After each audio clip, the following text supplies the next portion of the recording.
하나님의 모든 자비하심으로라는 제목으로 하나님의 말씀 나누겠습니다. 오늘 읽었던 이 로마서 12장 1절부터 2절은요, 이 이후에 진행되어지는 로마서 12장부터 16장을 위해서 꼭 필요한 말씀입니다.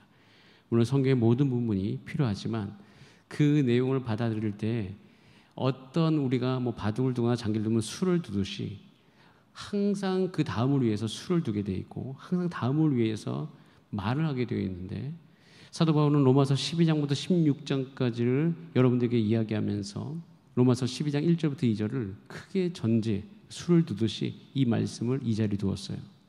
오늘 시작 자체가 그러므로라고 되어 있습니다. 그러므로. 이 그러므로라는 이 단어, 이 접속사는 당연히 앞에 것과 연결이 되어 있어요.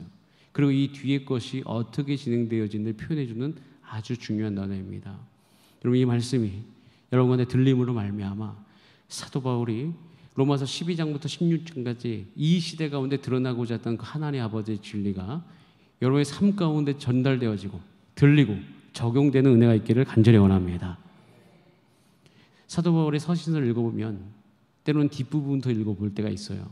아니면 앞부분이 까먹어서 또 뒷부분이 어느 순간 묵상되어질 때 시험 드는 청년들을 종종 만납니다. 시험이 들었다기보다는 그의 상태가 좋지 못할 때가 있어요.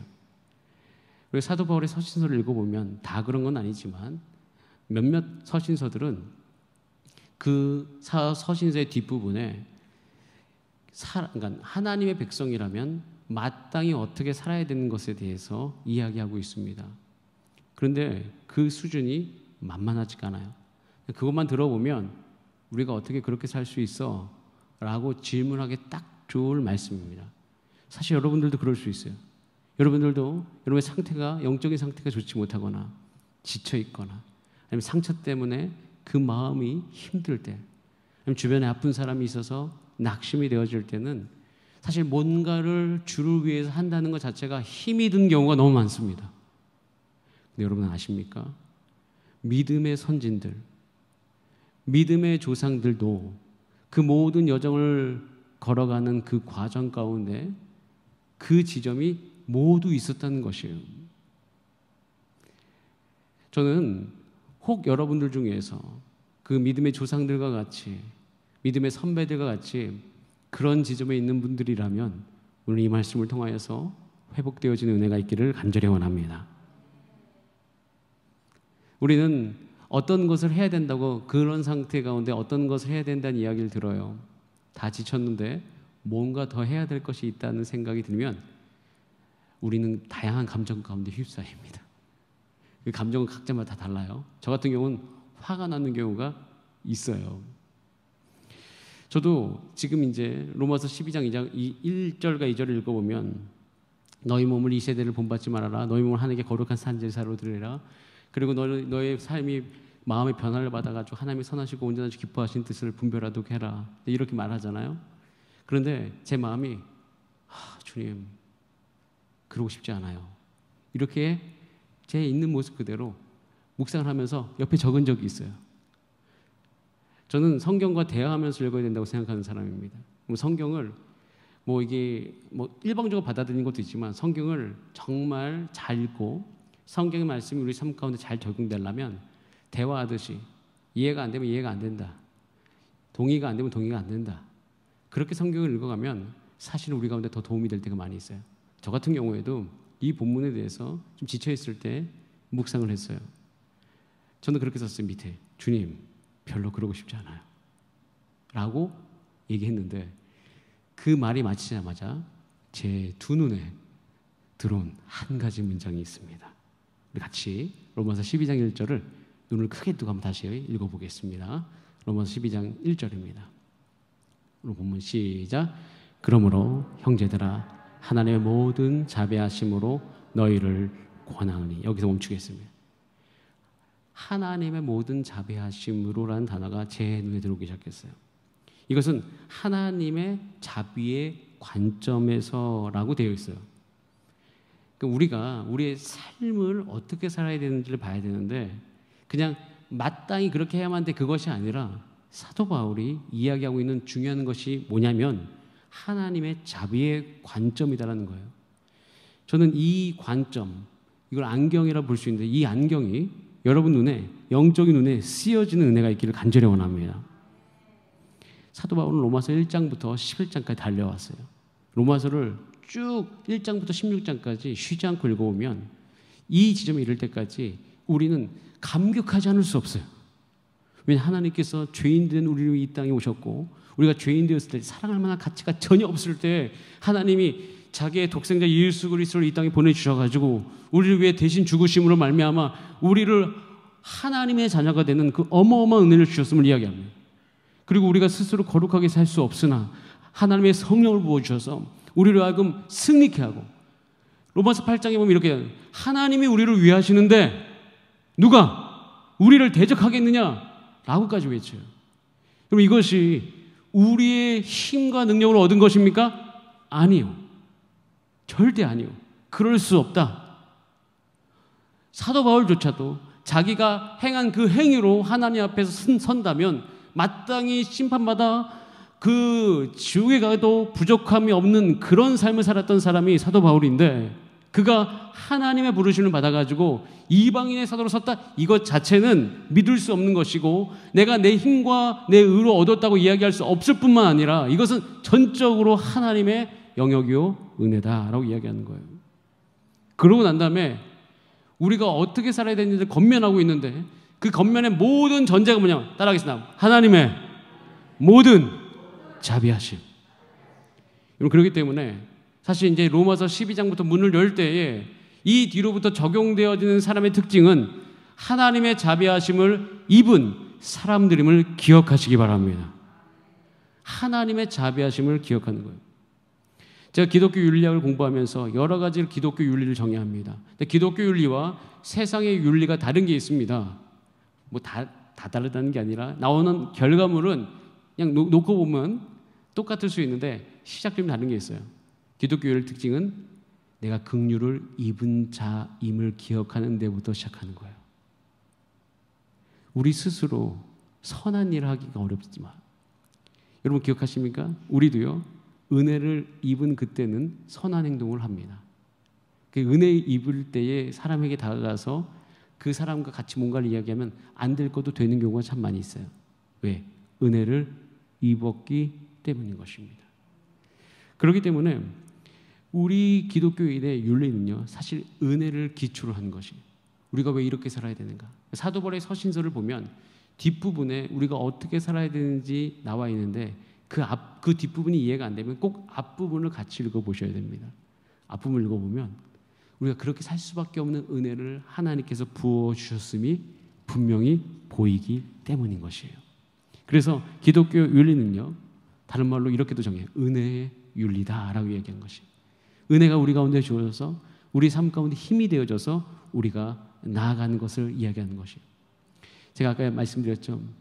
이 말씀을 읽으면서 하나님 이러고 싶지 않아요 라고 대답했다고요. 하나님께서 하나님의 모든 자비하심으로 라는 단어를 보여주면서 저에게 들려주신 음성이 있습니다. 그것은 뭐냐면, 진규야 너가 은혜 받을 때구나 라는 거예요. 지금 너에게 필요한 것은 은혜구나 라는 거예요. 그렇게 살 수 없어요 라고 얘기하는 저에게, 야 내가 그렇게 너에게 은혜 주셨는데 너 그거밖에 못해?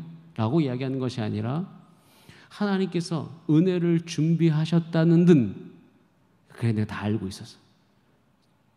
지금 너가 그렇게 이야기할 것을 위해서 내가 이 은혜를 준비했다 라고 주님께서 제게 음성을 들려주셨어요. 이게 얼마나 격려가 되는지 모릅니다. 이런 어떤 관점을 가지고 제가 성경을 예전에 우리 교회가 창세기부터 요한계시록까지 묵상하고 또 창세기부터 요한계시록까지 묵상하고 한 장도 빼놓지 않고 묵상한 적이 있지 않습니까? 10년을 다니면 3번을 묵상하게 돼 있어요. 그러면 당연히 또 이제 로마서를 묵상하고 나면 이제 얼마 지나지 않아서 어디로 돌아가죠? 창세기로 돌아가죠. 창세기로 돌아가면서 이 로마서에서 하나님의 자비하심의 관점으로 다시 창세기를 보기 시작하니까 사실 창세기 안에서 새로운 것들이 우리 가운데 새록새록 다가오고 있는 것을 발견할 때가 있어요. 그건 뭐냐면 하나님의 은혜거든요. 우리 다 함께 창세기 12장 11절부터 20절까지 말씀을 우리 좀 길지만 이 스토리를 다시 한번 우리가 되새기기 위해서 한번 쭉 읽어볼게요. 자, 우리 천천히 읽어보겠습니다. 시작. 애굽 사람이 그대를 볼 때에 이르기를 이는 그의 아내라 하여 나는 죽이고 그대는 살리리니 원하건대 그대는 나의 누리야 하라. 그러면 내가 그대로 말미암아 안전하고 내 목숨이 그대로 말미암아 보존되리라 하니라. 아브라함이 애굽에 이르렀을 때에 애굽 사람들이 그 여인이 심히 아리따움을 보았고 바로의 고관도로 그를 보고 바로 앞에서 칭찬함으로 그 여인을 바로의 궁으로 이끌어 들인지라. 이에 바로가 그로 말미암아 아브라함을 후대함으로 아브라함이 양과 소와 노비와 암수나귀와 낙타를 얻었더라. 여호와께서 아브라함의 아내 사라의 일로 바로와 그 집에 큰 재앙을 내리신지라. 바로가 아브라함을 불러서 이르되 네가 어찌하여 나에게 이렇게 행하였느냐? 네가 어찌하여 그를 내 아내라고 내게 말하지 아니하였느냐? 네가 어찌 그를 누이라 하여 내가 그를 데려다가 아내를 삼게 하였느냐? 네 아내가 여기 있으니 이제 데려가라 하고 바로가 사람들에게 그의 일을 명하매 그들이 그와 함께 그의 아내와 그의 모든 소유를 보내었더라. 아멘. 창세기 12장 12절부터 20절은요. 아브라함이 부르심을 얻은 지 얼마 안 됐을 때예요. 그러니까 아브라함의 믿음의 여정이 있는데 아브라함이 창세기 12장 1절에 부르심을 입습니다. 결핍이 있었기 때문에 그 결핍이 하나님께서 해결해 준다고 했어요. 아들 주겠다고, 자녀 주겠다고, 너의 모든 후손을 별과 같이 하겠다고, 큰 민족 이루게 하겠다고 해서 아브라함이 그것을 믿고 본토 친척 아비집을 떠납니다. 그 믿음이 있었어요. 그런데 아브라함에게는 아직 하나님이 나의 모든 삶을 책임지겠다는 믿음은 아직까지는 없었을 그때에 그가 여행을 떠났습니다. 유목민족이죠. 돌아다녀야 됩니다. 그렇기 때문에 어떤 특별하게 식량을 가지고 있지 않을 때 기근이 듭니다. 어디서 먹을 데가 없어서 남방으로 점점점 내려갔다고 되어 있습니다. 그리고 어디까지 이르러요? 애굽까지 가게 되었습니다. 애굽까지 가게 되었을 때 유목민족에 있어서 정착민족, 그때 당시 또 애굽은 굉장히 강한 나라입니다. 힘 있는 나라예요. 그렇기 때문에 그 유목민족이 그 안에 가서 빌어먹기 위해서, 그러니까 이렇게 이제 구걸하기 위해서는 당연히 그 사람에게 잘 보일 수밖에 없습니다. 그때 무슨 짓을 하죠? 예, 자기 아내를 누이라고 이야기했고 그 아내가 바로의 궁에 들어가는 일까지 벌어집니다. 그럼 여기까지 과정을 정말 우리가 그냥 그대로 보면 사실은 굉장히 아브라함이 온전히 그렇게 잘했다라고 이야기할 수 없는 그때예요. 그리고 아브라함에게 또 야, 너 왜 그거밖에 못해? 이렇게 또 얘기할 수도 없는 그때예요. 여러분 우리가 그런 상황에 놓일 때가 참 많이 있습니다. 하나님의 말씀을 듣잖아요. 근데 하나님의 말씀대로 살기 참 어려운 상태가 있을 때가 있어요. 근데 어떻게 살아야 될지는 알겠어. 근데 지금 내 상황과 환경 놓고 봤을 때 하나님의 말씀과 의를 이루기가 너무 힘들어. 어떻게 해야 됩니까? 제가 아브라함 같이 타협하자 이야기를 하는 것이 아니라 저는 이 대목에서 내 평생에 내가 믿음의 길을 가기 위해서 하나님의 사람으로서 삶을 살기 위해서 반드시 날마다 기도해야 될 한 가지 기도 제목을 얻게 되었어요. 그것이 뭐냐면 이렇게 되어 있어요. 오늘 창세기 12장 16절에 보세요. 바로가 그러니까 아브라함이 아내를 들여보냈죠. 이게 정말 비참한 건데 그거의 대가로 바로가 아브라함에게 양과 소와 노비와 암수 나귀와 낙타를 주었어요. 사실 그날 밤 결혼이라는 것은 잠자리를 같이 한다는 겁니다. 그게 일어나기 직전이에요. 그때 자 우리 다 함께 창세기 12장 17절 기도 제목입니다. 같이 읽어보겠습니다. 시작.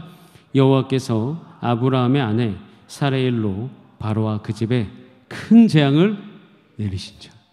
여러분 이거 정말 큰 은혜입니다. 큰 자비예요. 저는 이 창세기 12장 10절 바라볼 때 어찌 이런 일이 아브라함의 삶에 그럼 아브라함이 한 것이 하나도 없는데 하나님께서 여기 보면 바로가 아브라함을 후대했는데 그것만 있는 게 아니라 아브라함이 하나님께 온전히 한 게 아무것도 없는데 하나님이 아브라함을 후대하십니다.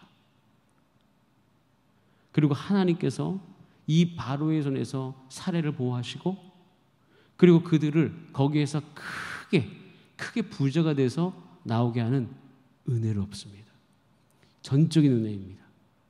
아브라함은 하나도 잘하는 것이 없어요. 여기서 저는 용기가 생기기 시작했습니다. 여러분도 용기를 가지게 되기를 간절히 바랍니다. 어떤 용기입니까? 여러분이 하고 싶지 않을 때, 여러분이 그 하나님 뜻대로 살고 싶지 않을 그때가 있어요. 그때 그만 살래 이렇게 이야기하는 거, 그렇게 안 할 거야 이렇게 얘기하는 것이 아니에요. 그때가 어떤 것인지 아십니까? 하나님께서는요 은혜를 준비하고 계십니다. 저는 이것이 믿음으로 살아가는 하나님의 백성들 가운데 취해야 될 우리의 기도 제목이라고 믿습니다. 여러분 삶 가운데 혹시 그런 상황들이 계십니까? 더 이상 내가 어찌할 바를 모르고 아무것도 하고 싶지 않을 때 저는 하나님께 이렇게 기도합니다. 하나님, 아브람 불러서 믿음의 조상 삼기 위해서, 아브람을 통해서 하나님 드러내기 위해서 아브람 불러가지고 아브람이 이렇게 어려울 때, 그리고 믿음이 없을 때, 연약할 때 이에게 큰 은혜 베풀어 주셨듯이 주님 저에게도 그렇게 해주시옵소서. 제발 저를 그렇게 대해주세요. 저는 이 기도가 저를 굉장히 많이 격려했습니다. 저의 삶에 정말 실질적인 은혜를 가져다 주었습니다. 실질적인 문제들을 해결해 주기 시작했습니다. 하나님은요 믿음의 사람들 가운데 영적인 문제만 해결하는 것이 아니요, 여러분 실질적인 문제도 해결해 주시는 아버지이심을 믿습니다. 그래서 여러분 기도하시기 바랍니다. 내가 하고 싶지 않을 때, 내가 아무런 것을 가고 싶지 않을 때, 그때 우리가 기도할 거다. 하나님 내게 은혜 베풀어 주시옵소서. 이렇게 함께 기도하시기 바랍니다. 여러분 이 은혜 얻고 나서요 창세기 13장 1절부터 4절까지 읽어보면 분위기가 바뀌어 있습니다. 제가 한번 읽어드릴게요. 아브라함이 애굽에서 신났죠. 저는 이건 제 표현입니다. 그와 그의 아내와 모든 소유와 롯과 함께 네겝으로 올라가요. 그리고 이렇게 성경이 기록하고 있어요. 아브라함에게 뭐가 많았다? 가축과 은과 금이 풍부했다. 여러분 정말 은혜예요. 100% 은혜입니다. 그리고 그 은혜가 있으니까 이제 어떻게 되는지 아십니까? 13장 3절 4절. 여러분 은혜가 있잖아요. 그럼 우리 가운데 예배가 회복되는데 보세요. 그가 네겝에서부터 길을 떠나 베델에 이르렀어요. 베델과 아이 사이에 장막을 쳤는데 그곳이 어디냐면 창세기 13장 4절. 같이 한번 읽어보겠습니다. 시작. 그가 처음으로 제단을 쌓은 곳이라. 그가 거기서 여호와의 이름을 불렀더라. 여호와의 이름을 부르는 곳으로 다시 돌아와서 거기서 제단을 쌓습니다. 하나님 아셨어요. 아브라함이 은혜 베풀 때 예배가 회복된다는 것을. 저는 이 과정이 여러분 가운데 적용되어지기를 간절히 바랍니다. 저도 간절히 원합니다. 하나님, 내가 이런 삶이 되게 하여 주시옵소서. 이것이 은혜예요. 하나님의 모든 자비하심으로 너희를 권하노니. 이 자비하심과 은혜가 여러분 가운데 실제 되기를 간절히 원합니다. 여러분 우리가요 복음의 삶을 살기 위해서는 성령이 필수적이에요. 우리의 힘으로 성령이 없이는 우리의 힘으로 하나님의 일을 할 수 없습니다. 그래서 우리가 이 땅 안에서 성령의 능력을 힘입어 살아갈 때 우리가 비로소 하나님의 자녀로 살 수 있는데, 여러분 성령 받기를 원하십니까? 그런데요 성령을 받을 수 있는 가장 중요한 상태가 있어요. 내 상태. 그러니까 항상 저의 삶의 적용을 통해서 알게 되는데, 내가 언제 성령 충만한가, 언제 성령 받은가 라고 생각해 볼 때 여지없이 하나님의 모든 자비하심만을 의지할 때입니다. 여러분, 그래서 사도 바울이 하나님의 모든 자비하심으로 너희를 권한다고 이야기하는 것은 여러분을 성령의 사역과 성령의 능력으로 초대하기 위함입니다. 그래서요, 여러분 성령 받기를 원하십니까? 그럼 우리는 기도하셔야 해요. 하나님의 자비하심만을 의지합니다. 제가 이 이야기를 하는 이유가 성경에 그대로 나와 있어요. 우리 요한복음 13장 36절부터 38절까지 말씀을 같이 한번 읽어봅니다. 시작. 시몬 베드로가 이르되 주여 어디로 가시나이까? 예수께서 대답하시되 내가 가는 곳에 네가 지금은 따라올 수 없으나 후에는 따라오리라. 베드로가 이르되 주여 내가 지금은 어찌하여 따라갈 수 없나이까? 주를 위하여 내 목숨을 버리겠나이다. 예수께서 대답하시되 내가 나를 위하여 네 목숨을 버리겠느냐? 내가 진실로 진실로 내게 이르노니 닭 울기 전에 네가 3번 나를 부인하리라. 부인하죠. 부인합니다. 베드로 못 들어갑니다. 신기한 거 뭔지 아세요? 베드로가 하겠다고 했는데 성령 충만했습니까? 성령이 그를 다스리지 못했습니까? 다스리지 못했어요. 베드로가 자기가 난 할 수 있어, 하겠다 이럴 때 성령이 그에게 아무런 일을 하지 못했어요. 자, 우리 요한복음 21장 18, 19절 같이 보겠습니다. 한참 지났죠? 시작. 내가 진실로 진실로 내게 이르노니 네가 젊어서는 스스로 띠띠고 원하는 곳으로 다녔거니와 늙어서는 내 팔을 벌리니 남이 내게 띠띠우고 원하지 아니하는 곳으로 데려가라. 자, 말씀 멈춰주세요. 보면 18절에 이렇게 되어 있어요. 따라할게요. 네가 원하지 않는 곳으로 데려가리라. 여러분, 베드로가 얼마나 의지가 강한 사람입니까? 베드로는 원하는 대로 하는 사람이에요. 그런데 이제부터 베드로의 삶을 하나님께, 예수님께 정의하시는데 넌 네가 원하는 대로 가지 않겠다라고 이야기합니다. 이 말은 그 19절에 이렇게 되어 있어요. 이 말씀을 하시면 베드로가 어떻게 죽음으로 하나님께 영광을 돌릴 것을 말씀하셨다라고. 베드로가 십자가에 거꾸로 못 박혀 죽잖아요. 그것을 이야기하는 거예요. 여러분, 십자가에 못 박혀 죽는 것이 예수님 때도 힘들었지만 베드로도 엄청 힘들었습니다. 그것도 순교예요. 베드로는요, 죽을까 봐 예수님 부인했던 사람이 이제는 어떻게 합니까? 예수님을 위해 십자가에 못 박히는 사람이 됐어요. 그걸 어떻게 설명합니까? 성령이 그를 다스리지 않고선 그게 십자가에 못 박힐 수 있었을까요? 그럴 수 없습니다. 그런데 보세요. 베드로는 요한복음 21장 전반부를 읽어보면 예수님 앞에서 3번 부인했기 때문에 정말 아무것도 할 수 없는, 완전히 하나님 앞에 그냥 완전히 가난한 심령으로 있는 것을 볼 수가 있습니다. 여러분, 사도행전 넘어가면 1장, 2장에 걸쳐서 제자들이 성령을 받는 장면이 나옵니다. 생각해 보세요. 제자들은 예수님을 배신한 경험이 있는 사람입니다. 예수님이 잡히시던 날 밤에 베드로 제외하고 다 도망갔습니다. 그게 언젠데 불과 며칠이 지나지 않아서 성령 달라고 지금 기도하고 있습니다. 근데 여러분 아세요? 이들은 성령 받을 준비가 다 되었습니다. 믿음이 좋아서요? 그들이 대단해서요? 그들이 아무런 흥이 없어서요? 아닙니다. 그들은 내가 성령을 받을 수 있는 근거가 오직 모든 하나님의 자비하심 때문인 것을 깨달았기 때문인 것이에요. 여러분, 우리가 이 다음에 하나님 나라를 위해서 전 여러분들이 살게 되기를 간절히 원합니다. 하나님 나라를 위해서 능력받게 되기를 간절히 원합니다. 받을 수 있는 유일한 방법은 하나님의 자비하심을 의지하시기 바랍니다. 그래서 사도 바울이 얘기하는 거예요. 내가 하나님의 모든 자비하심을 너를 권한다. 이거 외에는 방법이 없다. 이 방법대로 너는 살아야 된다. 이 방법에 의지할 때 너희는 비로소 하나님의 기뻐하시는 거룩한 산 제물이 살 수 있으며 이 세상의 패턴, 이 세상의 방식을 본받지 않게 되어집니다.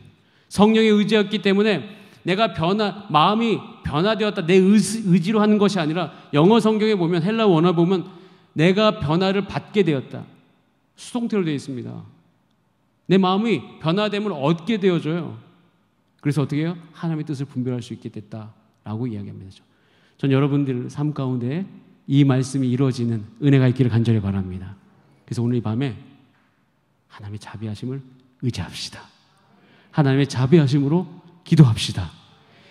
또한 우리가 지금 여름 사역 진행되고 있습니다. 준비 많이 했습니다. 정말 지쳐가면서 우리 선생님들이, 부장님들이, 모든 교육자가, 또 우리 권사님들이 너무 도와주셔서 준비되었습니다. 하지만 오늘 이 밤에는 수련을 위해서 기도할 때 하나님의 자비하심을 의지해야 됩니다. 하나님의 자비하심으로 하나님 우리를 온전케 하시고 우리가 이 땅 안에서 하나님의 뜻대로 살 수 있도록 주님 도와주시옵소서. 혹시 아버지 계시고 어머니 계십니까? 아버지로서 가정에서 온전한 역할을 하고 싶으십니까? 오늘 자비하심을 의지하세요. 어머니가 되고 싶으세요?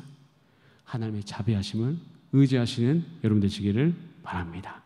기도하시겠습니다.